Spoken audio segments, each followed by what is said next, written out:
Assalamualaikum warahmatullahi wabarakatuh. Alhamdulillahi rabbil alamin. Wassalatu wassalamu ala asyrafil mursalin Sayyidina wa nabiyyina Muhammad ibn Abdullah Rasulil Amin wa ala alihi wa ashabihi wa man tabi'ahum bi ihsanin ila yaumiddin. Subhanaka la ilma lana illa ma 'allamtana innaka antal alimul hakim. Rabbi shrah li sadri wa yassir li amri wahlul 'uqdatam min lisani yafqahu qawli. Rabbi yassir wa la tu'assir. Rabbi tammim bi khair wa ba'd. Saya muliakan lagi saya kasihi pengurusi Masjid Al-Huda Sungai Ara, Fadil Ustaz Muhammad Nizam bin Saleh, timbalan pengurusi, Tuan Imam, Tuan Bilal, ahli jawatan kuasa masjid, seluruh hadirin dan hadirat muslimin dan muslimat, abang, kakak-kakak, adik-adik, para santri, para pelajar yang dirahmati Allah Subhanahu wa taala sekalian, dan juga kepada para pimpinan masyarakat, para guru yang tidak dapat saya sebutkan satu persatu nama-nama yang hadir tanpa mengurangkan kedudukan dan kebaikan tuan-tuan di sisi Allah Subhanahu wa taala.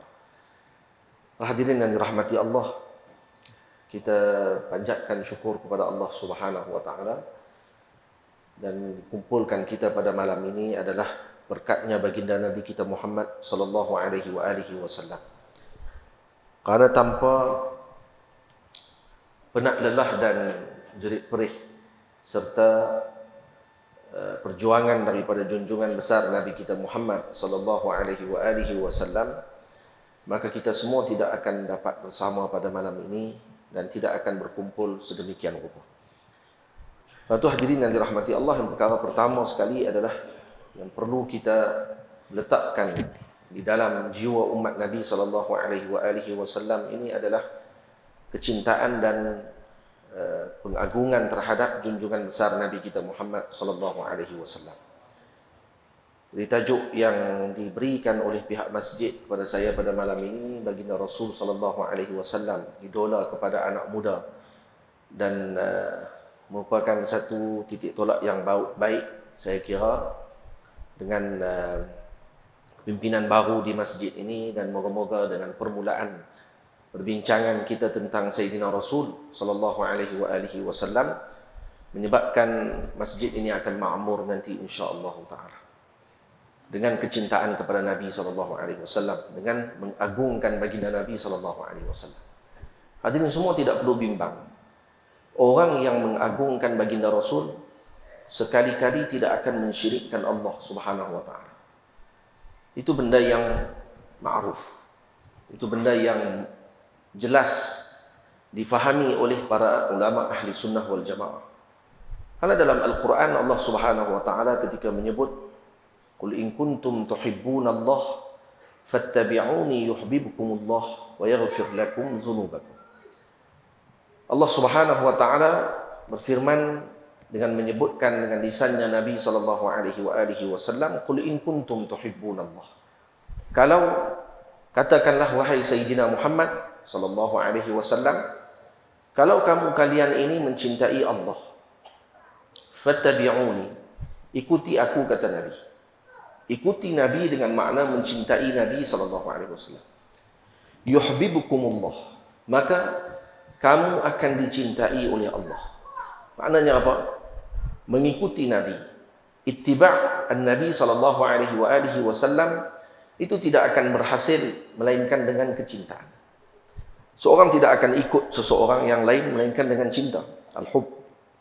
Atau Allah Ta'ala menyebutkan dengan fattabi'uni, ikuti Nabi sallallahu alaihi wasallam, ikuti aku, yaitu Nabi sallallahu alaihi wasallam, yuhibbukumullah, kamu akan dicintai Allah. Maknanya mengikuti Nabi hakikatnya adalah mendapatkan kecintaan Allah. Gitu. Jadi orang yang mengagungkan Nabi sallallahu alaihi wasallam, mereka tidak akan keluar daripada itar ataupun ruang lingkup yang lebih daripada apa yang telah dilakukan oleh kaum Nasrani kepada Sayyidina Isa alaihissalam. Karena baginda Nabi SAW dijaga oleh Allah Subhanahu wa taala ismah daripada dituduh ataupun disebutkan kepada Nabi dengan sesuatu yang tidak sepatutnya kepada Nabi SAW.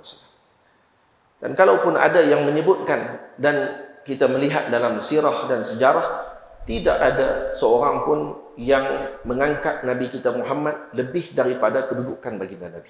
Maknanya, tidak seorang mengatakan bahawa Nabi itu adalah anak Tuhan. Tidak ada seorang mengatakan Nabi itu Tuhan. Tak ada. Seperti mana kaum Bani Israel terfitnah mereka dengan Sayyidina Isa. Terfitnah mereka dengan Sayyidina Uzair dan seumpamanya, sehingga mereka mengatakan bahawa Sayyidina Isa anak Tuhan. Satu lagi pandangan kata Sayyidina Isa Tuhan, Sayyidina Uzair anak Tuhan, dan seumpamanya. Dan para malaikat Allah dikatakan sebagai banatullah, anak-anak perempuan Tuhan. Sayyidina Muhammad tidak ada seorang pun sebut macam itu. Bermaksud, tak perlu kamu bimbang dengan benda yang tidak dibimbangi oleh Nabi. Karena Nabi sebut dalam hadis, "Inilah akhwafu ala ummati syirk," kata Nabi. Aku tidak bimbang ke atas umatku dengan syirik. Nabi sendiri sebut aku tak bimbang dengan syirik. Yang kita duk sebut dekat umat, jangan syirik, jangan syirik. Macam yang umat ni memang kaki syirik. Ini adalah perkara yang buruk yang disebarkan oleh orang-orang yang tidak bersanad pengajian mereka, tidak bersambung dengan Sayyidina Rasul SAW. Yang bersambung dengan mereka adalah nafsu. Yang bersambung dengan mereka adalah keinginan-keinginan mereka yang ingin saitarah ataupun menguasai manusia ini, kononnya dengan pandangan-pandangan mereka yang hakikatnya memecah belahkan umat Nabi kita Muhammad SAW. Atau hadirin yang dirahmati Allah, memulakan pengajian kita dengan Nabi kita Muhammad SAW ini tafaul hasan. Moga-moga akan kekal perkara tersebut insya-Allah. Amin ya rabbal alamin. Dan ini perlu dikenalkan dengan lebih baik dan perlu dilaksanakan dengan lebih kerak pertemuan ataupun perhimpunan dengan para guru yang menerangkan tentang kedudukan baginda Nabi SAW. Karena tidak mengenal Nabi lah menyebabkan umat ini jadi terhuyung-hayang. Tidak ada panduan. Karena tidak kenal Nabi. Bukan karena tidak kenal Allah. Tidak. Umat tidak terhuyung-hayang bukan karena tidak kenal Allah. Karena tidak kenal pintu kepada Allah dulu. Macam mana nak sampai kepada Allah kalau pintunya kamu tidak sampai? Dengan Nabi pun tak kenal. Macam mana nak kenal dengan Allah Subhanahu wa taala? Dan orang yang mengenal Nabi kita Muhammad SAW bila menyebut Sayyidina Muhammad adalah Rasulullah, dia akan menyebut dia adalah utusannya Allah Subhanahu wa taala. Bila sebut utusan Allah, maka kalau orang tadi mengenal Nabi dan mengetahui bahawa Nabi utusan Allah, dah sudah pasti dia akan secara automatik dia akan mempercayai adanya yang mengutus. Takkan dia percaya yang diutus, tidak percaya yang mengutus. Boleh? Itu jadi automatik dia akan dapatkan sekali dengan keimanan tersebut. Jadi kerana itu Sayyidina Al-Imam Al-Ghazali radhiyallahu taala anhu dan para a'immah ketika mana mereka mengarang kitab, dijadikan Nabi kita Muhammad sebagai qalbul kitab, jantung kitab mereka. Ihya Ulumuddin, karangan yang agung yang dikarang oleh Al-Imam Hujjatul Islam Muhammad ibnu Muhammad ibni Muhammad ibni Muhammad ibni Muhammad Al-Ghazali At-Tusi rahimahullahu taala yang wafat pada tahun 505 Hijriah. Beliau mengarang Ihya Ulumuddin sebanyak 40 bab. Dan 40 bab tersebut, bab berkaitan dengan Nabi kita Muhammad diletakkan pada bab yang tengah 20. Maka kata ulama, ini antara sir, rahsia kenapa kitab Ihya ini menghidupkan hati-hati orang yang membaca kitab tersebut. Karena hati bagi kitab itu adalah Sayyidina Muhammad SAW. Baginda Nabi menjadi qalbul kitab, jantung bagi kitabnya Al-Imam Al-Ghazali radhiyallahu anhu. Maka orang yang menjadikan Sayyidina Muhammad sebagai jantung hatinya, yang menjadikan Sayyidina Muhammad sebagai suri tauladan dalam kehidupannya, pasti dia tidak akan disia-siakan oleh Allah. Ini bukan hanya untuk anak muda, untuk semua peringkat. Kanak-kanak baik, dewasa baik, remaja baik, orang-orang tua baik. Kesemuanya Nabi kita Muhammad menunjukkan suri tauladan yang teratur. Pimpinan masyarakat, alim, qadi, ibu, ayah, anak, kesemuanya ditunjukkan akhlaknya oleh Rasulullah sebagai suri tauladan yang agung. Karena itu kata ulama, pengajian sirah ini perlu dilaksanakan. Pengajian sirah Nabi. Sirah dengan makna sirah. Jangan melencong jauh, pergi merata jauh. Sampai orang tak kenal Nabi, duk merapu lebih banyak daripada orang kenal Nabi sallallahu alaihi wasallam. Ini pun kena beringat juga kepada para penceramah dan juga orang-orang yang dijemput oleh pihak masjid untuk mengajarkan tentang Nabi. Kalau umat tidak keluar daripada majlis tersebut mencintai Nabi, maka ketika tersebut kita gagal sebenarnya. Tak diletakkan kecintaan yang mendalam terhadap Nabi ketika orang baca kitab tentang Nabi, atau ketika seorang berbicara tentang Nabi, bermakna kamu gagal. Gagal dalam memahamkan orang tentang Rasulullah sallallahu alaihi wasallam. Dan orang akan lebih mengingati perkara yang lain daripada apa yang dibincangkan tentang susuk pribadi Nabi kita Muhammad sallallahu alaihi wasallam.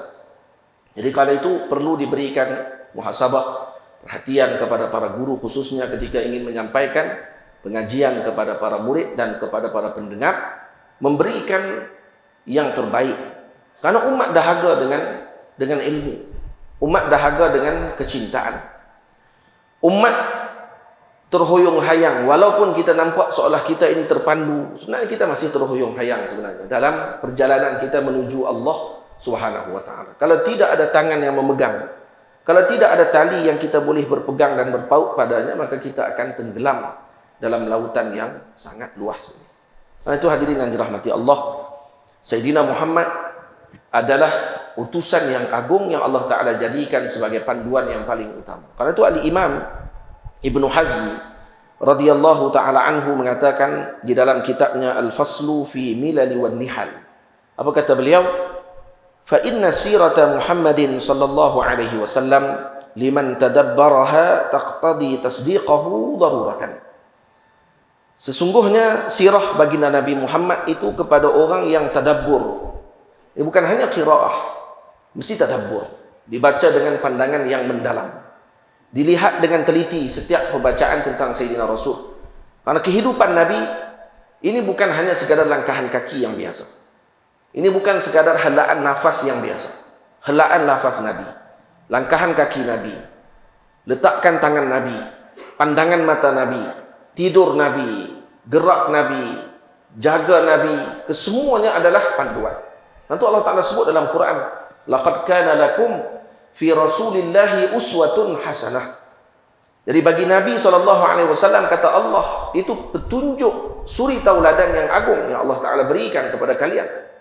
Baik, bagaimana kita nak tahu kata Nabi adalah suri tauladan kalau kita tidak membaca sirah, kalau kita tidak mendengar sirah Nabi SAW dan tadabbur sirah baginda Rasul SAW. Maksudnya di sini Al-Imam Ibnu Hazm Al-Andalusi Az-Zahiri, dia Zahiri, mazhab Zahiri, alim kabir, tetapi ya dengan mazhab Zahirinya tadi tetap ulama mengiktiraf keilmuan beliau yang agung. Mengarang kitab Muhalla, yang kitab tersebut kata Maulana Syekh Ali Jumaah, seorang yang menjadi mufti tidak layak menjadi mufti kalau tidak dikhatamkan kitab tersebut. Kena khatam kitab Muhalla tadi. Kitab itu kitab yang menggabungkan permasalahan yang pelbagai dalam ilmu fikih yang mendalam dan luas. Kata dia apa dia? Fa inna sirata sayyidina Muhammad sallallahu alaihi wasallam liman tadabbaraha, kepada orang yang tadabbur sirah Nabi, taqtadi tasdiqahu daruratan, pasti secara daruri. Maksudnya apa dia? Tidak perlu fikir. Daruri dengan makna apa? Tidak perlu fikir lagi, dia akan membenarkan Nabi SAW. Jadi maknanya pembacaan sirah adalah cara untuk menyelamatkan umat ini daripada kesesatan. Yang tu. Kalau tuan-tuan tanya balik kepada golongan etis, kenapa mereka tak percaya Tuhan? Selain daripada kelompok etis yang bukan daripada kaum yang berada dalam golongan muslimin. Dalam muslimin sekarang ni etis cukup banyak. Sama? Banyak. Dan kita kemungkinan akan jadi takut kalau dengar. Kitab Wahmul Ilah ataupun The God Delusion. Karangan apa benda nama apa dong tu? Nama apa? Nama siapa dia tu? Hah? Hah? Richard Dawkins. Richard Dawkins. Terima kasih. Richard Dawkins pengarang kitab. Nampak kitab tu macam kan? Kitab Turah tu. Kitab tu buku lah. Pengarang buku The God Delusion. Ataupun dalam bahasa Arab namanya Wahmul Ilah. Maksudnya Tuhan ni macam wahmun sahaja. Hanya sekadar waham. Bukan benda yang tahqiq, bukan benda yang hakikah, benda yang waham saja. Benda yang hanya gambaran. Buku tersebut paling banyak terjual di Saudi. Anak-anak muda Saudi, dan dikatakan ni perkara yang mengejutkan, dibuat kajian buku tadi paling banyak terjual di negara Saudi. Tak faham? Baik, bagaimana mereka boleh jadi macam itu? Sedang mereka berada berhampiran dengan Nabi kita Muhammad SAW. Tak heran kita. Karena yang mereka kenalkan bukan Nabi SAW. Yang mereka inginkan adalah menjauhkan umat daripada sunnah Nabi SAW. Hanya mulut mereka saja sebut sunnah. Hakikatnya menjauhkan umat daripada sunnah. Dan ini hakikah. Yang ini tak perlu untuk kita nafikan. Yang menafikan ini adalah orang yang buta saja daripada hakikah sebenarnya. Orang wirid zikir, dihalau orang keluar daripada masjid daripada wirid dan zikir. Dianggap ni bid'ah dalalah finnar. Orang yang berkumpul untuk wirid dan juga orang yang mengikuti tariqah jalan agama Allah Ta'ala dianggap sebagai ahli bid'ah dan seumpamanya. Orang yang memilih dengan pandangan Asy'ariyah dianggap sebagai orang yang ta'til, meninggalkan ayat-ayat Allah Subhanahu Wa Ta'ala. Sedangkan mereka mentakyifkan Allah, membentukkan sifat bagi Allah SWT, membentukkan zat bagi Allah. Dan ini adalah bid'ah yang paling besar yang berlaku dalam umat. Yang lebih berat daripada itu lagi, dipecah belahkan umat Nabi SAW. Dan apa yang berlaku? Anak muda mereka sendiri menjauhkan diri daripada paham tersebut. Dan jauh daripada pahaman tadi dengan silibus pengajian yang mereka didik, yang mereka atur di sekolah-sekolah yang ada di negara sana. Apa yang berlaku? Menyebabkan mereka mengikuti Nabi? Lah, terus tinggal dengan Allah. Terus tinggalkan Allah. Baca buku yang mengenalkan mereka dengan tidak ada Allah, tidak ada Tuhan. Faham macam mana pahaman tersebut sangat bahaya untuk yang dirahmati Allah. Bahaya senang. Dan kalau ini bukan kita sebut tadi dengan apa ni, tidak ada fakta dan bukti. Tuan-tuan boleh buka dalam Google dan boleh tengok, tak payah duk baca lah buku tu. Kan? The God Delusion tu. Kecuali orang yang ada keahlian dan memang reti dalam perkara tersebut. Bahagian ulama kata tak perlu cerita benda-benda yang tak perlu sebut kitab-kitab bid'ah ni, kan nanti orang akan baca. Dan tak perlu bimbang pun dengan perkara tersebut kalau orang tadi dijaga oleh Allah Subhanahu Wa Ta'ala. Kita sebut tadi bukan kerana untuk menyebarkan bid'ah, tapi untuk menyebutkan kepada umat bahawa kitab yang begini tidak perlu dibaca. Baik, kalau dia baca dan kemudian dia pengaruh, salah siapa pada waktu tersebut? Salah orang yang menyebutkan agar jangan baca buku tersebut, ataupun salah kepada dia yang tidak merujuk terlebih dahulu kepada para ulama sebelum baca dan tahu keahlian diri untuk baca. Itu tuan-tuan kena hati-hati. Nah, ada anak-anak Melayu kita yang hanya berpura-pura solat sahaja di rumah ketika balik kampung. Hakikatnya mereka mengikuti fahaman-fahaman berkenaan dengan ketiadaan agama, ateism, tak percaya dengan Tuhan dan seumpamanya tadi berleluasa dalam tanah air kita. Yang ada dalam masjid ni dibandingkan dengan dan masjid-masjid yang lain, bukan masjid ni saja. Ini bukan sebagai bukti kata yang dalam masjid ni dirahmati, hak duduk luar tak dirahmati. Saya tak setuju sangat. Ada penceramah kadang-kadang kita bersyukur Allah pilih kita dalam masjid ni pada hari ni. Macam duduk masjid lain tak macam seolah-olah macam tidak mendapatkan kesyukuran tersebut. Hak duduk dalam masjid ni, hak duduk dalam masjid-masjid mana ketika hari ni di dalam Pulau Pinang, di negeri kita apa ni Kedah, di Perak, di seluruh Malaysia kalau kata kita tengok baik, dan seluruh dunia atau seluruh Malaysia saja. Saya heran bila mana, terheran juga ketika mana mereka buat kempen solat berjemaah, kempen solat kepada masyarakat Malaysia. Rupa-rupanya memang berlambak tak solat. Kata tak solat, macam mana tak solat? Nabi tak kenal. Nah. Dan hatta bangsa Arab sendiri ketika mana dibincang tentang Nabi, bila ditanya di tepi jalan, anak-anak muda ketika ditanya siapa nama ayah Nabi, sampai kena buat pertandingan siapa nama ayah Nabi. Allah. Yang tu kalau orang mengaji di peringkat rendah pun dia akan mengaji tentang perkara tersebut. Kita rasa biasa benda tu, sebenarnya ada yang luar biasa lebih daripada tu lagi yang tak tahu benda tersebut. Tak payah tanya datuk Nabi, tak payah suruh sebut keturunan Nabi sampai Adnan. Ayah Nabi pun dah tersangkut dah, tak tahu. Keluar habis nama macam-macam. Siapa ibu Nabi? Lagi tak kenal. Bertanya keturunan Nabi macam mana? Pergi terus. Suruh baca surah Al-Ikhlas, hantam surah Al-Falaq. Apa pun tak tahu. Arab, bukannya Melayu. Kalau Melayu, kita orang panggil apa? Tak apa nak heran sangat kalau jadi macam tu. Walaupun heran jugalah. Tapi kalau kata Arab jadi macam tu, maksudnya parah. Pendidikan parah. Bukan kerana mereka tidak dikenalkan apa ni. Sebab apa jadi macam tu? Adakah mereka kerana tidak dikenalkan dengan pengajian tauhid dan seumpamanya? Ya mungkin. Yang lebih besar daripada itu, mereka tidak kenal Nabi dengan sebenar-benar pengenalan. Karena itu kata Al-Imam Ibnul Jauzi, siapa yang Ibnu Hazm, kata beliau, mengetahui sirah Nabi SAW, siapa yang tadabbur dengan sirah, maka dia akan membawa taqtadi tasdiqahu daruratan. Pasti dia akan membenarkan Nabi secara daruri. Tak perlu tafakkur. Mesti dia akan membenarkan Nabi. An yaqula, kemudian dia kata apa? Wa tashhadu lahu bi annahu Rasulullah sallallahu alaihi wasallam haqqan. Dan dia akan bersaksi bahawa Nabi Muhammad itu adalah pesuruh Allah yang benar. Dan kemudian falau lam takun lahu mu'jizatun ghairu siratihi sallallahu alaihi wasallam lakafar. Kalaulah baginda Nabi tidak ada sirah, tidak ada mukjizat yang lain selain sirah Nabi sahaja, la kafar, sudah memadai sirah Nabi adalah sebagai mukjizat kepada Nabi. Maknanya apa dia? Kehidupan Nabi itu mukjizat.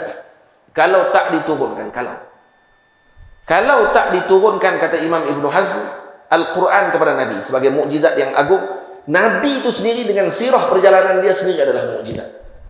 Macam tu. Tamam. Dan kemudian Al-Imam Allamah Taqiyuddin Al-Maqrizi rahimahullahu ta'ala menyebutkan, inna sirata Muhammadin Rasulillah sallallahu alaihi wasallam liman tadabbaraha taqtadi tasdiqahu daruratan. Sama kalam dia dengan Imam Ibnu Hazm. Ini dalam kitabnya Imta'ul Isma' bima lin Nabi sallallahu alaihi wasallam min al-ahwali wal amwali wal hafadati wal mata'i li Taqiyuddin Ahmad ibn Ali Al-Maqrizi. Kitab panjang kitabnya. Dia kata sirah Nabi Muhammad kepada orang yang tadabbur pasti membenarkan Nabi. Wa tashhadu annahu Rasulullah, pasti menyaksikan bahawa Nabi itu adalah Rasulullah. Kalaulah tidak ada mukjizat lain selain daripada sirah Nabi, la kafar, cukuplah sirah Nabi sebagai mukjizat. Kenapa? Wa dzalika annahu sallallahu alaihi wasallam nasha'a fi biladil jahli. Ini kerana Nabi membesar di mana? Nabi membesar dalam negara kejahilan. Makkah pada ketika tersebut terkenal dengan jahil. Kaum jahiliah. Kaum jahiliah ini bukan kaum bodoh sebenarnya. Jahil di sini bukan mesti dengan makna orang yang dungu, bodoh, tak arti apa. Itu ini jadi macam orang panggil apa? Jadi blur pula. Dah. Mereka ni kaum yang bijaksana, tapi jahil daripada perkara-perkara yang sepatutnya mereka ketahui. Sikap mereka tadi dengan kesombongan, sikap mereka dengan perpecahan, maka dinisbahkan mereka dengan jahil, kejahilan. La yaqra'u wa la yaktub. Negeri itu yang dia baginda Nabi duduk, kaumnya tidak pandai membaca, tidak pandai menulis. Wala kharaja an tilkal minta maaf. La yaqra' wa la yaktub tu kembali kepada Nabi. Nabi tidak pandai membaca, Nabi tidak pandai menulis. Wala kharaja an tilkal biladi illa marratain. Dan Nabi tak pernah keluar daripada negeri Mekah melainkan 2 kali saja. Bila ihdahuma wa huwa sabiyyun ma'a ammihi ila awwal Syam. Pertama kali kalau Nabi bersama dengan bapa saudara Nabi Abi Talib pada permulaan Syam di Busra. Nabi sampai di situ dan kemudian kena patah balik selepas dinasihati oleh rahib Yahudi Nasrani, suruh bawa balik Nabi ketika melihat tanda kenabian pada Nabi SAW. Kemudian Yang kali kedua, wal ukhra aidan ila awwal Syam. Kali kedua juga ketika dihantar oleh Sayyidatuna Khadijah, Nabi bekerja dengan Sayyidatuna Khadijah bersama dengan Maisarah, pembantu Sayyidatuna Khadijah lelaki namanya Maisarah, dihantar bersama dengan Nabi untuk berniaga di awal Syam. Maksudnya bukan masuk terus ke Palestin, tak. Di awal Syam, tak sampai Palestin lagi. Dua kali itu Nabi keluar daripada bumi Makkah. Walam yutil bihal maqam atau muqam. Nabi tidak lama duduk di dua. Saat sangatnya pergi selesai kerja, balik. Selesai urusan perniagaan, balik. Wala faraqa qaumah, dan Nabi tidak berpisah banyak dengan kaum Nabi. Thumma awta'ahu Allah Ta'ala riqabal Arab. Kemudian Allah menganugerahkan kepada Nabi sehingga Nabi menguasai Arab. Awta'ahu Allahu riqabal Arab, dengan makna Nabi meletakkan tapak kaki Nabi di atas tengkuknya Arab. Maksudnya apa dia? Ini kinayah kepada menguasai Arab. Jadi saya terjemah tulis dengan menguasai Arab. Falam tataghayyar nafsuhu wala malat bihi. Dan sikit pun tidak berubah keadaan Nabi. Dan Nabi tidak sedikit pun terpengaruh dengan apa yang berlaku dalam kaum Arab. Nah, itu kalau kita baca sirah Nabi, anak muda ketika baca sirah Nabi, dia akan tengok macam mana Nabi dijaga oleh Allah ketika muda. Kan pernah cerita dalam kisah disebutkan Nabi SAW mengembala kambing. Kenapa Nabi gembala kambing? Yang pertama karena sunnahnya para Nabi sebelum diutus oleh Allah, banyakkan mereka dan boleh kata kesemua mereka akan membela kambing, akan mengembala kambing. Karena kambing punya keistimewaan yang tidak ada pada binatang lain. Karena dia degil, manja, macam-macam kainah. Orang yang bela kambing dia akan tahu, dan mereka pun banyak cerita macam-macam kalau bela kambing. Kalau kita duk makan kambing itu kita tak heran. Kita pergi makan senangnya, anu hak bela. Nak jaga dia, nak rapat, nak rawat kambing tadi dan seumpamanya memang susah daripada. Dan orang yang bersabar dengan jaga kambing ni sebagai satu latihan kepadanya untuk menjaga manusia. Yang kedua, Nabi gembala kambing kerana membantu Sayyidina Abi Talib, bapa saudara baginda Rasul, kerana beliau miskin. Anak-anak dia sendiri pun ramai dan dia sendiri kewangan tak cukup. Kadang-kadang dia tidak memaksa Nabi, tetapi kebijaksanaan baginda Nabi sebagai seorang yang faham tentang keperluan, maka Nabi keluar bekerja pada waktu tersebut. Ini sebagai satu panduan kepada anak-anak muda ketika mana mereka melihat ibu dan ayah mereka pada ketika tersebut memerlukan dan sebagainya, maka kalau kata mereka meringankan beban tersebut dengan bekerja, kalau kata tidak mampu untuk belajar. Tapi kalau belajar itu lebih aula. Kalau ibu ayah yang bersabar dengan kemiskinan dan menyerahkan anak mereka untuk belajar dengan para alim ulama, itu insya-Allah akan menjadi modal yang paling besar kepada ibu ayah tersebut dan tidak akan ada galang ganti. Tapi kalau dah mak pun tak larat, tak mampu dah, anak kena cerdik reti. Seperti mana bijaksananya baginda Rasul membantu bapa saudara baginda Nabi Abu Talib keluar bekerja sebagai pengembala kambing. Dan kemudian waktu duduk mengembala kambing, ada teman Nabi SAW yang bagi tahu kepada Nabi, kata ada keramaian. Kamu pernah pergi tak orang penuri kahwin Arab pada zaman tu? Penuri kahwin waktu tu, ya, dia ada gelek-gelek semua ada lah. Sampai lah bukan zaman dulu je. Kalau kata bukan tempat yang mutadayyin, yang pegang dengan agama kuat, dia akan ada lagi benda-benda yang macam tu. Jadi kata dia, kamu tak pernah pergi kan? Dia kata, Nabi kata saya tak pernah pergi. Pergilah, dia kata. Pergi dia. Dia ambil pengalaman, katanya. Nabi kata, nak pergi macam mana, duk kerja. Dia kata kami, tak apa, dia kata aku tolong jaga. Ini kawan yang memang padu.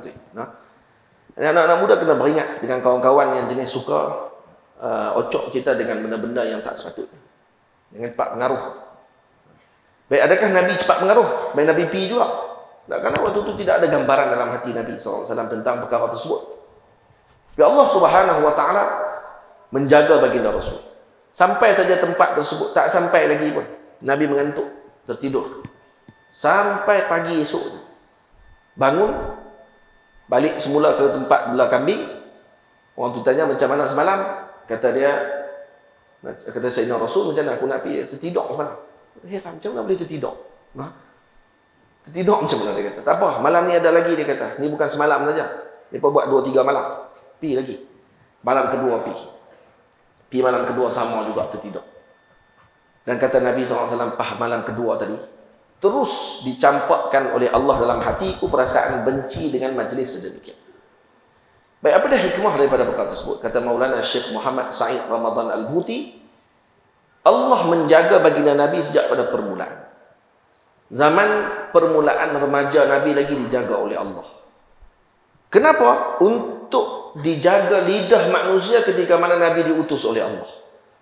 Bayang kalau Nabi SAW pergi ke tempat tersebut, kalau tidak di dalam penjagaan Allah, ketika Nabi diutus nanti, orang pertama yang akan hentam kepada dia, tu hak suruh pergi tu. Dia akan kata, macam mana dia jadi Nabi? Hari tu bukan aku suruh pergi, dia pergi. Dia pun syok. Dia kata, dan dia jadi Nabi lah. Hai kemah. Dia kata, itu biar aku jadi Nabi, dia kata aku tak pergi. Dia akan kata macam tu. Tapi bila mana mendengar kisah tersebut, tak ada seorang boleh komplain Nabi SAW. Sebab tu anak-anak muda kena banyak fikir tentang masa depan. Kita bukan akan jadi kita pada waktu sekarang sahaja. Kita akan jadi tua. Kita akan jadi orang yang dewasa. Kita akan ada anak. Kita akan ada cucu. Karena perkara tadi kadang-kadang boleh menyebabkan berlakunya warisan. Tak faham? Boleh berlaku juga. Dia tengok cucu dia jadi, awak jadi macam ni cucu ni. Oh, pok pun macam tu dulu. Nah. Dan kita doa moga terputus dekat kita sajalah. Nah, perkara-perkara buruk yang kalau kita lakukan, moga terputus dekat kita saja. Tidak dilaksanakan dan tidak diteruskan oleh anak-anak kita. Karena solehnya bapa itu akan diwarisi kepada anak-anaknya. Dan akan dijaga anak-anak tersebut dengan kesolehan bapaknya. Bagaimana dengan ketolehan bapaknya? Kalau bapak toleh pula macam mana? Tidak soleh. Toleh. Pok. Bukan sok. Nah, jadi macam mana keadaan? Dibimbangi. Dia takut nanti anak akan jadi liar. Karena ada buktinya. Al-Imam Ibnu Uyainah radhiyallahu ta'ala anhu mengatakan bahawa Sufyan Ibnu Uyainah kata, aku ketika melihat anak aku tidak mendengar cakap, isteri aku tidak mendengar kata, binatang aku dalam keadaan yang liar, maka aku akan beristighfar kepada Allah Subhanahu wa taala. Kenapa? Karena kejadian tersebut tidak berlaku melainkan dengan buruknya hatiku ni dengan Allah. Atau ada dosa yang aku lakukan menyebabkan mereka jadi liar. Mereka jadi tidak dengar cakap. Mereka jadi buruk pada akhlaknya. Dan ketika aku beristighfar dengan sungguh kepada Allah, taubat kepada Allah dengan taubatun nasuha, maka Allah menjadikan anak aku kembali taat, isteri kembali taat, binatang kembali jinak. Sampai tahap binatang sekali pun. Nah, kita kalau kereta terosak tepi jalan, maki orang tak buh minyak. Kalau minyak tak ada. Kalau tayar pecah ni apa ni? Kalau kata naik temperature, marah orang. Naik kereta apa, tapi tak cek langsung ni. Marah orang. Dia tak tengok diri dia. Ada orang kalau jadi wali, turun-turun tu istighfar. Astagfirullah. Buat salah apa hari ni? InsyaAllah tu jalan pertama jadi wali tu. Atau dah nak mula dah jadi wali dah tu sikit-sikit. Ya. Turun-turun istighfar dulu ni ada salah ni. Ada banyak salah hari ni. Tu yang sampai jadi macam ni. Sesepak batu. Astagfirullah. Bukan marah batu tu. Salah kat kita dulu ni. Ada salah apa saya hari ni? Nah, banyak sangat tersangkut ni. Jadi macam tu. Apa? Kata Imam Sufyan Ibn Uyainah macam tu katanya, karena kesalahan kita boleh jadi akan terpengaruh kepada anak tersebut untuk menjadi liar, menjadi buruk akhlak dan seumpamanya. Hatta kepada isteri, hatta kepada binatang ternak sekalipun. Maksudnya kalau kita qiyah dengan zaman lah, dengan kenderaan yang kita naik dan seumpamanya. Tamam. Jadi kalau macam tu, maka Allahumma salli ala Sayyidina Muhammad. Kalau kita tengok pada perjalanan hidup Nabi, kata Imam Muhammad bin Said Ramadan Al-Buti, kata beliau, baginda Nabi dijaga oleh Allah ketika muda lagi. Sebab tu anak muda kena jaga ketika muda, karena kita tak tahu kita akan jadi siapa pada masa akan datang. Takut-takut nanti kita tengok jadi orang yang menjadi panutan umat. Keluar balik gambar duk menari dalam park. Macam tu pasal waktu tu. Waktu tu duk ceramah kat kanan, tengok ni gambar lama dia kata, ni zaman lama. Orang taubat dan macam mana dia tetap taubat, tapi kesan buruk tadi masih ada. Faham? Masih lagi akan kekal dan ada dalam jiwa umat tersebut. Terhadap ataupun orang yang tidak akan percaya dengan credibility orang yang bercakap tersebut. Moga Allah lindung dan jaga aib kita, amin ya rabbal alamin. Itu kita mohon kepada Allah Subhanahu wa taala. Di sini azan dulu kan macam mana? Azan dulu kan ataupun terus? Terus dah. Dan kemudian kata imam lagi, walam yuqil bihal maqam wala faraqa qaumahu summa awta'ahu Allah. Baik, baca. Wa mata sallallahu alaihi wasallam wa dir'uhu marhunatun fi awsa'in min sya'irin. Kata beliau, Nabi kita Muhammad sallallahu alaihi wasallam wafat, kata Imam Maqrizi lagi dalam kitabnya ni, dalam keadaan baju perang Nabi sallallahu alaihi wasallam itu digadai dengan beberapa sok, itu lebih kurang 60 sok gandum. Syair ni bukan gandum, syair adalah bali. 60 gantang bali yang digadaikan dengan baju perang Nabi sallallahu alaihi wasallam sebelum Nabi wafat setahun. Dan Nabi tinggalkan barang tersebut untuk isteri-isteri Nabi pada ketika itu. Maksudnya sebelum Nabi wafat, Nabi kita Muhammad gadaikan baju perang Nabi kepada Yahudi, dan didapatkan dengan gadaian tersebut 60 gantang syair ataupun bali dihadiahkan ataupun diagihkan kepada isteri-isteri Nabi untuk mereka hidup setelah Nabi wafat. Tamam. Lam yatasabbabu sallallahu alaihi wasallam ila syai'in min adzal yahud wa hum a'da'uhu wa la ya'ridu lidzam ahadin minhum wa la ila halih. Dan Nabi tak pernah balas balik pun, kecuali benda yang berat ataupun menyebabkan berlakunya peperangan. Tapi kecelaan-celaan yang dilakukan oleh Yahudi, fitnah yang mereka bawa, tetapi tidak pernah dibalas oleh Nabi SAW. Sedang Nabi tahu siapa yang melakukan perkara tersebut, masuk dengan sihir kepada Nabi dan seumpamanya, Nabi biarkan mereka, dimaafkan mereka begitu. Nah, dan kemudian disebut lagi, bal wadal ansariya min indi nafsihi mi'ata naqah. Nabi pernah membayar diat untuk seorang Ansar yang membunuh seorang lelaki, dan diat tersebut sebanyak 100 ekor unta. Nabi yang bayar diat tersebut. Karena umat ini antara khususiat Nabi SAW. Khususiat Nabi, kalau kata ada umat yang berhutang dan seumpamanya, dan dia tidak mampu membayar hutang tersebut, maka hutangnya akan pindah kepada Nabi. Nabi yang akan wajib bayar. Yang itu dipanggil khususiat yang wajib bagi Nabi SAW. Ajaib. Agak-agak ada pemimpin dalam dunia yang boleh buat macam tu. Kalau ada siapa-siapa yang berhutang di kalangan kita, insyaAllah YB akan ganti semua benda-benda tu, insyaAllah. Pakat berhutang semua. Panggil kita jenis tu pula lah. Ya. Semua pakat nak lawan berhutang pula, nak bagi susah orang lain pula lah. Tapi sahabat kalau berhutang pada tersebut, mereka ni sangat memerlukan pada waktu itu. Dan ini pula berlaku pembunuhan yang mungkin disebabkan kerana ada masalah dan isu, dan dia kena bayar diat, bahkan mungkin dimaafkan oleh pihak keluarga, dia kena bayar diat 100 ekor unta. Nabi yang selesaikan. Apa kata Imam Maqrizi, wa huwa sallallahu alaihi wasallam yahtaju ila ba'irin wahidin yataqawwa bihi. Nabi sendiri perlu kepada seekor unta. Untuk Nabi nak bergerak pergi ke mana-mana, Nabi perlu sendiri dengan seekor unta. Tapi Nabi tidak timpan benda tersebut, dan Nabi berikan pula 100 ekor unta kepada umat. Maksudnya itu. Bukan maksud saya tidak simpan tadi, Nabi tidak ada unta. Selepas wafatnya Nabi ada. Baca sirah lah. Wa hadha amrun la tasmahu bihi nafsu malikin min mulukil ardi. Tengok. Perkara ini, kata Imam Maqrizi, tak akan mampu dilakukan oleh mana-mana raja. Takkan mampu. Tak ada seorang raja boleh pergi sebut dekat rakyat dia, mana-mana umatku, mana-mana kaum dan rakyatku, yang mana ada hutang, kalau dia mati tak sempat bayar hutang tersebut, maka sayalah yang akan menjadi pengganti dan penjamin kepada hutang tadi untuk saya selesaikan. Boleh jawab? Boleh siapa? Pemimpin mana boleh cakap macam tu? Nabi cakap macam tu. Jadi mana kena baca kitab ni? Kena baca dalam sirah. Kena buka khususiat Nabi. Wajib umat sekarang ni kenal khususiat Nabi. Tahu khususiat Nabi mana yang sunat, yang Nabi kena lakukan, yang boleh Nabi lakukan, dan mana khususiat yang wajib Nabi buat, seperti tahajud, seperti tadi yang kita sebutkan. Mana khususiat yang diberi kepada Nabi tapi Nabi tak buat, menunjukkan kata Nabi adalah Nabi. Sebab tu kata Imam Ibn Hazm tadi, siapa yang tadabbur dengan sirah, maka takkid dia akan membenarkan Nabi sebagai Rasul. Takkan sekali-kali dia mempertikaikan perkara tersebut. Antara khususiat Nabi, apa dia antara khususiat Nabi? Nabi boleh berkahwin dengan siapa yang Nabi nak. Nabi boleh kahwin dengan siapa yang Nabi nak.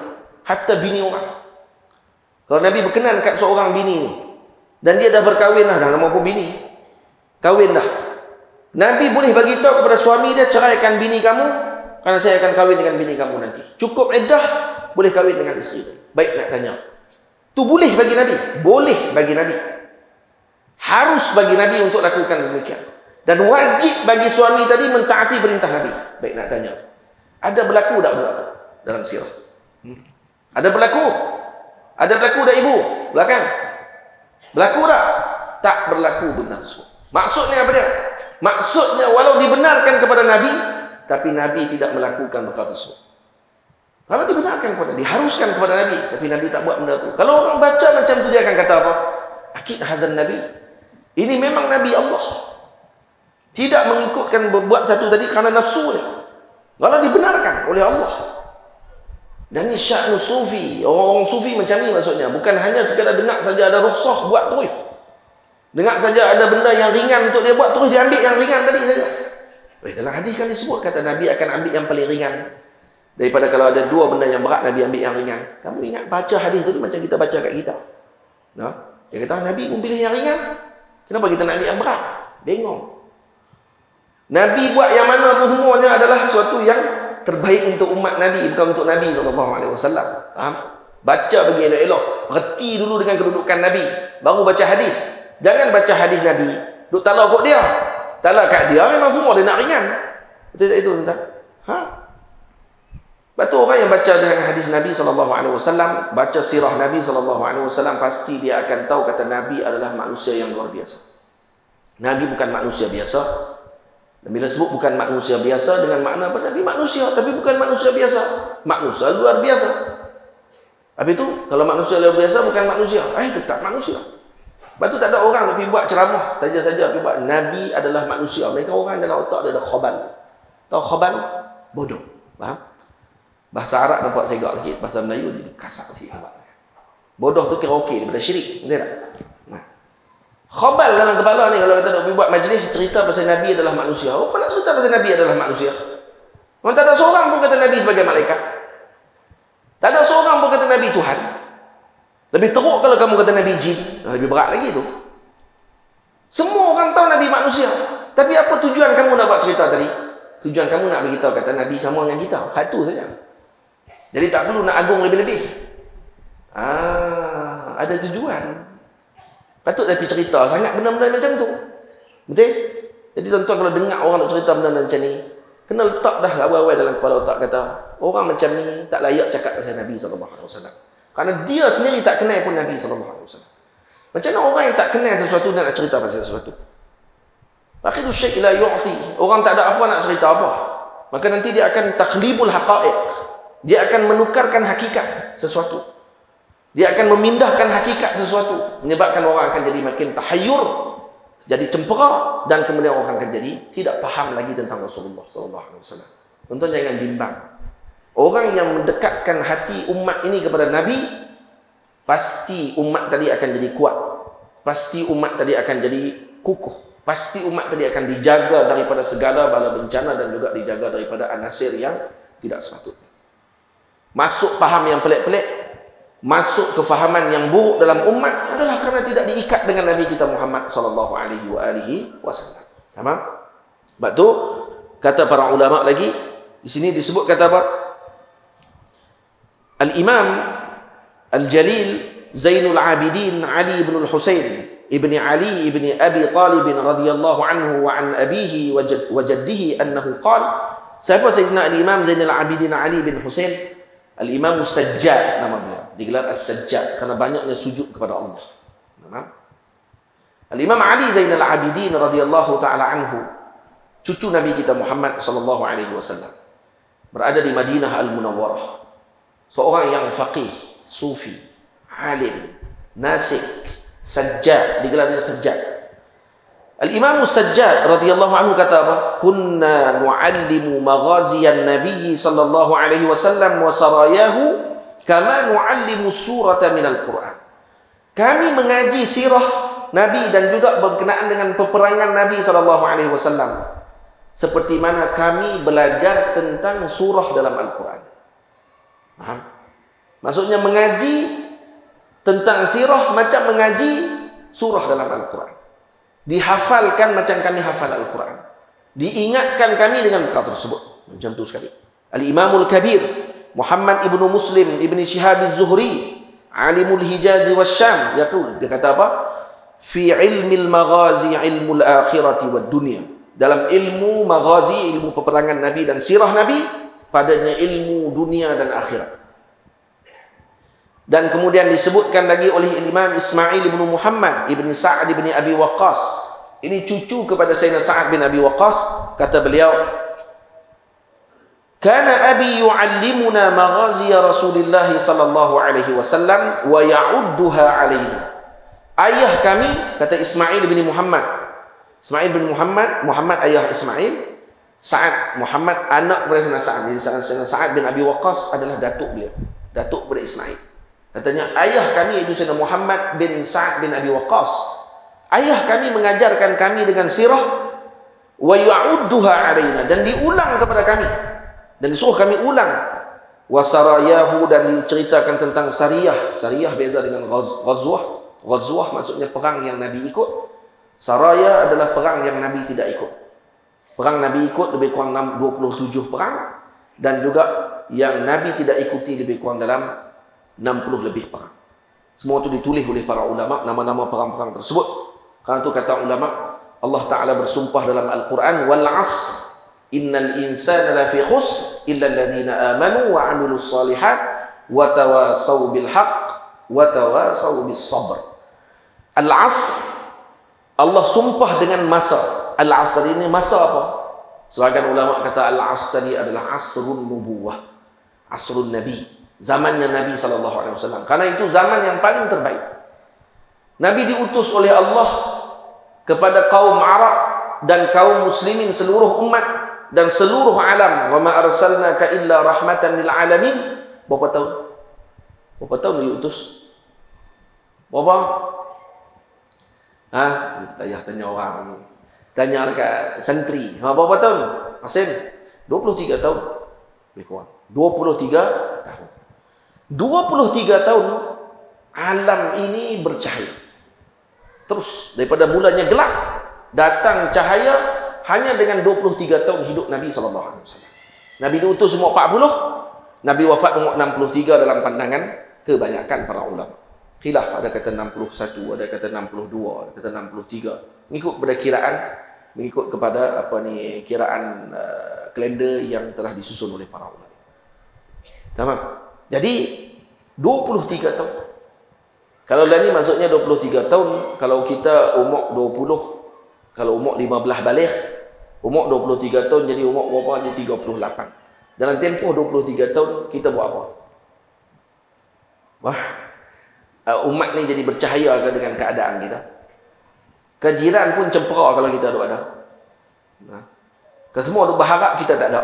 Macam mana? 23 tahun Nabi, apa yang berlaku?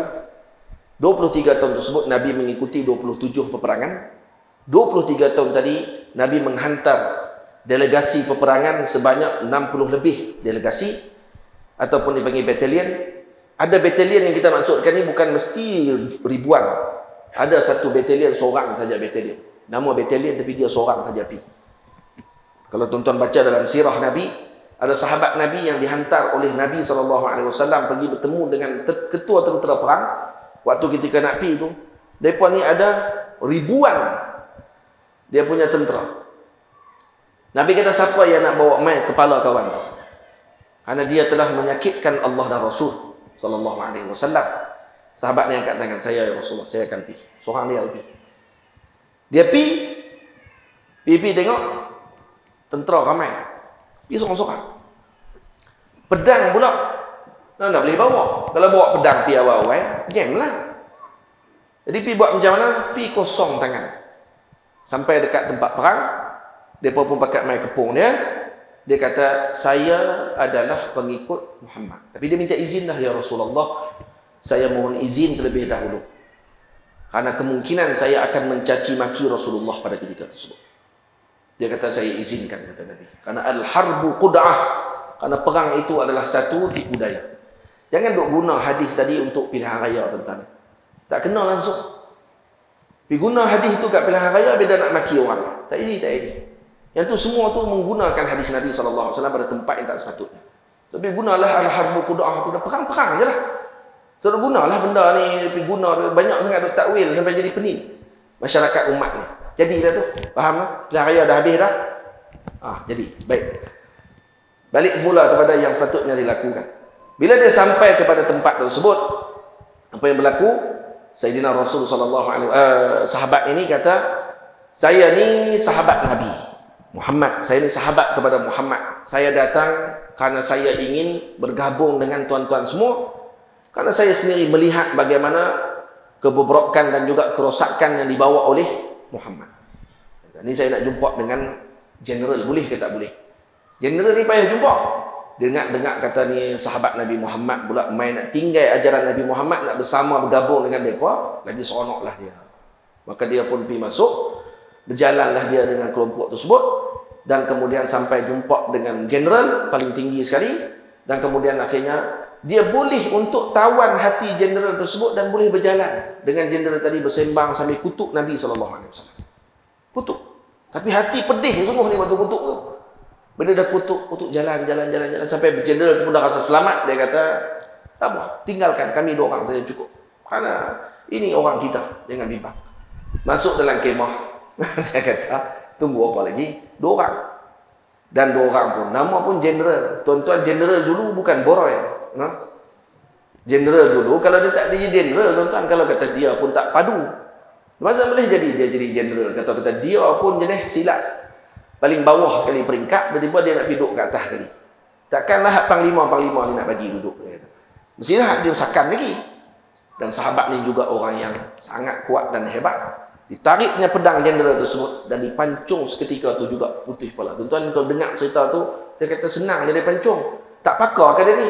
Awak elok kan? Dah lama pun yang pancung pun pakar. Dia kata tak pergi seorang.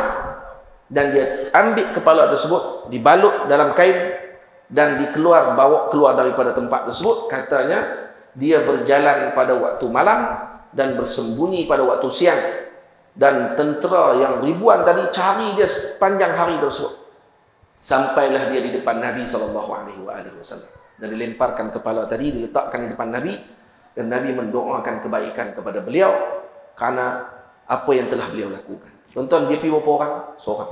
Itu salah satu syariah yang Nabi utus, seorang saja pergi. Kalau kita baca dalam sirah, kita akan melihat kekaguman yang luar biasa terhadap perjalanan kehidupan para sahabat Nabi ridwanullah alaihim ajmain. Tamam? Kena baca. Dan tengok macam mana ulama dulu kata apa? Kami diajarkan dengan sirah, dengan maghazi, dan diulang-ulang perkara tersebut sehingga ayah kami mengatakan, ya baniya hadhihi ma'athiru abaikum fala tudayyi'u dzikraha. Ini adalah tinggalan, ini adalah ingatan, nostalgia kepada bapak-bapak kamu, ini kebanggaan kami, maka jangan kamu sia-siakan dia. Dan ini diulang kembali kepada kita semua. Berapa banyak sistem pendidikan kita yang mengabaikan sirah Nabi SAW. Sirah Nabi jangan diajar waktu kecil saja. Sepatutnya setiap tahun di sekolah perlu diajar sirah.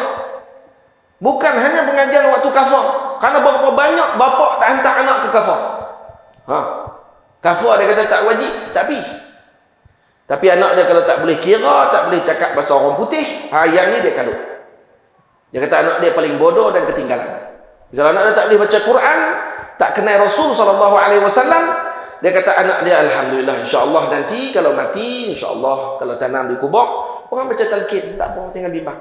Dia ingat boleh jawab, dia kata 5 aja soalan, jangan bimbang. SPM teruk lagi. Buat elok.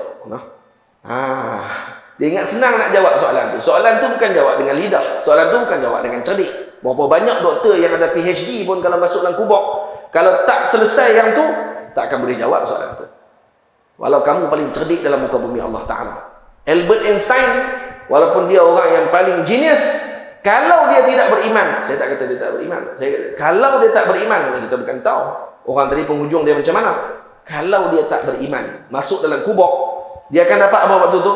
Dia tak akan boleh jawab, walaupun teori yang dia bawa keluar. Menentang apa teori apa, Alif Najmi? Teori apa? Apa dia? Yang tu lah, saya tak dengar. Teori Alif Najmi sebut tu. Teori Einstein tu kalau keluar, tetap malaikat takkan kagum pun dengan teori itu. Faham? Kamu boleh jawab dengan 5 soalan yang ditanya tu. Dan ada orang yang tak ditanya pun dengan 5 soalan. Ada yang malaikat main tengok dia saja. Main tengok saja. Tengok. Tak ada soalan? Dia pula tanya. Tak ada soalan? Tak. Main nak tengok saja. Malaikat kata.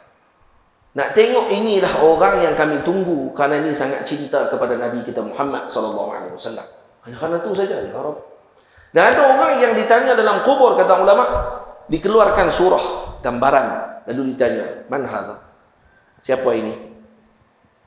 Maka orang tu akan jawab, hadha sayyiduna Muhammad sallallahu alaihi wasallam. Ini Rasulullah. Maksudnya ni orang ni kenal dengan Rasul sallallahu alaihi wasallam. Habis soalan, tak tanyalah. Malaikat terus kata, assalamualaikum. Terus pergi. Tamam. Kenapa? Kerana kenal Nabi. Jadi kenal Nabi bukannya benda kecil, tuan-tuan yang dirahmati Allah. Ada orang dengan sebab kenal Nabi saja malaikat mai tak tanya soalan. Tanya dia kerana dia kenal Nabi. Mai tengok saja. Malaikat mai tu kerana apa? Kerana tugas dia kena mai. Jadi bila dia mai, selesai kerja dia. Tak perlu tanya soalan. Sayyidina Umar antara orang yang tidak ditanya soalan, malah dia pula yang bagi nasihat, kata para ulama, kepada Munkar dan Nakir. Dia yang bagi nasihat. Bila Munkar Nakir datang kepada Sayyidina Umar, Sayyidina Ali radhiyallahu anhu meriwayatkan kisah ini, disebut dalam kitab Nurul Zalam, syarah kepada Aqidatul Awam. Sayyidina Ali mengatakan, aku mendengar apa yang telah dibicarakan oleh Sayyidina Umar dengan Sayyidina Munkar dan Nakir. Dengar terus. Heran? Pelik? Ada orang buat pelik. Mana? Dengar. Lah, bukan hang, Sayyidina Ali.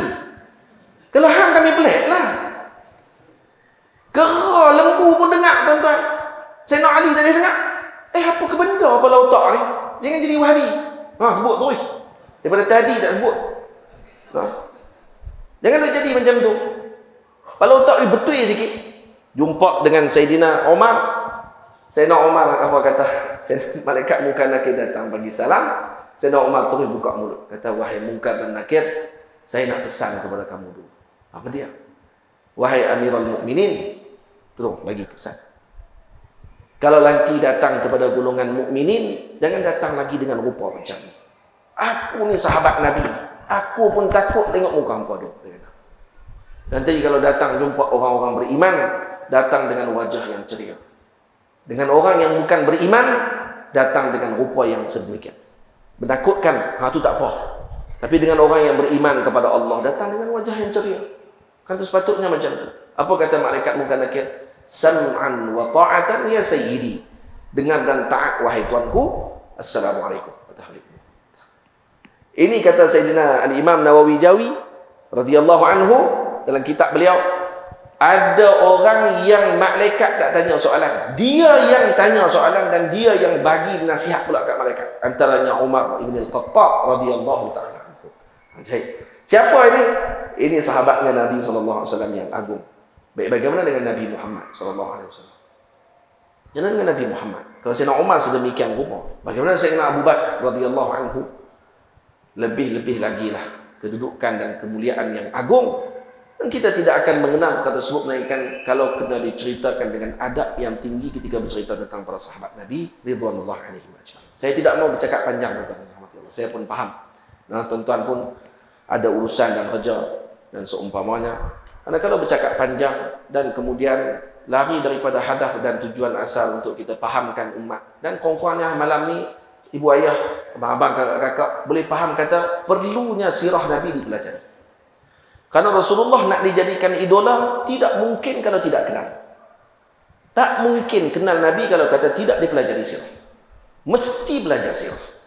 Alangkah indahnya kalau kata silibus pendidikan di tanah air kita ini bermula daripada umur dini kecil sampailah ke menengah dan universiti, wajib mempelajari sirah Nabi SAW. Wajib mempelajari khususiat Nabi Muhammad SAW. Wajib mempelajari syama'il Nabi Muhammad SAW. Wajib mempelajari fadail Nabi Muhammad SAW. Seperti mana mereka mampu untuk menyusun sistem pendidikan Malaysia tersebut dengan pengajian matematik daripada sekolah kecil sampailah ke universiti dengan silibusnya. Apakah salahnya kalau kata disusun pula silibus sirah? Bukan dalam pendidikan yang bersifat boleh dipilih. waktu petang dan seumpamanya. Tak pengajian yang teras, dikenalkan terasnya dengan Rasul sallallahu alaihi wasallam, maka insya-Allah umat ini akan terpimpin nanti. Umat terpimpin secara tidak langsung. Tak perlu pun lebih-lebih baca tentang Nabi sahaja. Kalau tengok dalam kisah kalam-kalam para sahabat dan para ulama yang kita bacakan tadi, kesemuanya mengatakan ibu ayah kami hanya mengulang cerita sahaja kepada kami tentang Nabi. Mengenalkan dan menyebutkan kami tentang Nabi. Menyebutkan kami tentang akhlaknya Nabi. Macam tu selalu. Ini ada satu kitab yang saya pegang di tangan ini, kitab ni. Ma'dubatun Nabawiyah fi adabil hayatil yaumiyah. Ini dicerita macam mana Nabi pakai baju, macam mana Nabi Nabi makan, macam mana Nabi melawak, macam mana Nabi pergi ke kenduri kahwin. Semua dicerita dalam ni. Macam mana nak makan pun cerita. Bayangkan ibu ayah semua kalau kita duduk tengah makan, anak dan keluarga kita waktu tu menyebutkan macam mana Nabi makan, ayah. Kalau tanya macam tu baik. Kami dah mengaji dah pasal Nabi. Kita tak masuk lagi bab makan. Nabi makan macam mana? Walaupun dia tengok kok ayah dia makan macam ni, makan dengan 3. Makan nasi buah dengan 5 jari. Perak lah itu. Tu anak dia tanya. Kami mengaji dengan Syama'il. Nabi makan 3 jari, ayah makan 5 jari macam mana? Apa itu ayah? Ayah kena jawab macam ni lah. Yang kamu mengaji itu baru matan. Ada syarah. Syarah tak mengaji lagi. Syarah dia ada ala Hasyah Bajuri, ada bahan baru padu. Baru pak yang padu. Ni lah. Budak-budak macam tu. Dia akan cepat komplain dulu. Macam Wahabi ya. Macam tu lah. Dia suka komplain sebab dia tahu tamatan dia, tang syarah dia game. Tu dia suka komplain dulu. Dia main-main tengok kalau kita lah makan nasi kat rumah, dia tengok tak baca bismillah terus rubuh dalam mulut. Anak kita kata, ayah baca bismillah dulu. Anak kita tak tahu ada bismillah sir. Bismillah. Tak dengar suara. Yang dia duduk di sekolah, bismillahirrahmanirrahim. Allahumma baca ramai-ramai. Itu dia ngaji di sekolah. Dia nak ayah dia buat macam tu juga. Macam Wahabi, sedikit panggil. Panggil ni tu, Wahabi dia tahu hak tu dulu. Dia balik-balik dia komplain orang tu. Lepas tu dia balik besar. Dia tahu. Rupanya ada bismillah senyap no. Faham? Orang ni makin tinggi, makin kurang dia punya ingkar. Faham tak? Makin banyak kantung dia penuh, makin kurang dia duk tengok kekurangan pada orang lain. Kantung dia dah penuh. Jadi dia nak masukkan hak lain pun dah tak cukup. Dia nak cari pula kelemahan orang. Buat-buat. Tak. Tapi orang sikapnya kalau kata ni bid'ah, yang ni bid'ah dan seumpamanya kita kata ma'zur. Kenapa? Karena idza qatabahumul jahilun qalu salama. Faham? Orang jahil cakap dengan kita kata qalu salama. Salama maksudnya sejahteralah ke atas kamu. Gilah. Suruh sembang banyak. Maksudnya pada Allah Ta'ala sendiri bagi tahu dalam Quran, kalau orang macam ni bercakap, apa yang kita jawab? Salama. Maksudnya apa dia? Tak payah berdebat. Salama. Jadi ya. Maksudnya. Kali itu je. Bukannya idza qatabahumul jahilun qaidhu fil maktab kallim ma'ahu tawilan, cakap panjang dengan dia, lepas tu debat dengan dia, keluar ayat Quran. Tak. Allah Ta'ala kata sikit je. Qalu salama. Itu je. Bid'ah. Syukran. Assalamualaikum. Itu ya bu. Boleh faham tak? Tak perlu panjang-panjang. Panjang-panjang mu buang masa kita. Kenapa? Karena dia dah ada dalam kepala otak dia doktrin yang dia memang dah tak akan terima dah yang kita sebut pun pada waktu tersebut. Tapi kita hanya tugas kita menyebutkan. Karena umat ini adalah seperti cawan ni. Dan cawan ni kalau dia kotor, masuklah ayat sebersih macam mana pun tetap akan dipandang kotor pada waktu tersebut. Maka apa yang perlu dibuat? Perlu dicuci dulu. Sama ada cuci tadi dengan dimasukkan sabun, dia akan cuci terus. Ataupun dimasukkan air yang banyak diulang dan akhirnya akan keluar kotoran tadi dengan sendiri. Yang penting dibanyakkan kepadanya dengan masukkan dengan mutlak tadi. Air mutlak tu yang dimasukkan dengan banyak, insya-Allah akan jadi elok. Tapi kalau cawannya dah elok, dimasukkan dengan air mutanajis, tetap akan jadi mutanajis juga semua. Faham tak? Faham gambaran tu? Moga-moga Allah Ta'ala jaga masjid ini dan diberikan kebaikan kepada seluruh ahli jawatan kuasanya untuk meneruskan program di masjid ini dengan baik, insya-Allah. Dan saya pesan satu saja nasihat saya. Kadang ada pihak JK Masjid, bila mana teringin nak jemput orang panggil, nak main ramai dan seumpamanya, kadang-kadang kita orang panggil agak terkesan juga dengan dengan orang panggil macam mana nak cakap bahasa yang lebih lembut sikit. Terkesan juga dengan trend semasa. Suka panggil artis, suka panggil orang nak jemput, nak bagi orang ramai. Sebenarnya tuan-tuan yang dirahmati Allah, zaman orang nak mengaji sebenarnya. Orang nak belajar. Jemput para alim ulama sudah memadai. Tamam? Dan jemput artis tadi untuk mendengar pengajian tersebut. Itu lebih baik. Dan saya tidak menafikan untuk mereka juga cakap untuk dakwah dan seumpamanya. Kan dakwah ni milik semua, tidak ada masalah. Tapi ketika diberikan tempat yang tidak sepatutnya untuk dibicarakan kenaan dengan masalah hukum hakam, ataupun nanti dia akan melajak naik sampai ke mula-mula dibagi dulu untuk cerita dakwah, dan akhirnya nanti orang akan tanya soalan, dan kemudian dia pula pandai jawab soalan. Dia tak erti nak jawab, tak erti nak jawab, saya tak tahu. Akhirnya terus jadi, daripada 2 hari saja berubah terus jadi ustaz. 3 hari berubah jadi syekh. 4 hari jadi tak tahu jadi apa lah. Syekhul Azhar pun. Hanya kerana sebab tu saja. Ya, kita baik sangka, kita bersikap dengan mereka dengan sikap yang baik, itu bagus. Tapi bukan sikap yang bagus ketika mana kita meletakkan sesuatu bukan pada tempatnya. Yang penting ikhlas kerana Allah Taala, dan hadirin semua juga memberikan sokongan yang terbaik kepada pihak masjid dan AJK-nya untuk melaksanakan program-program yang baik, dan terus dengan solat jemaah di masjid dan mengimarahkan masjid ni. Saya dulu datang dah sekali masjid ni, sekali itu lepas tu tak panggil dah kan. Sekali itu saya main, masa tu masjid lama.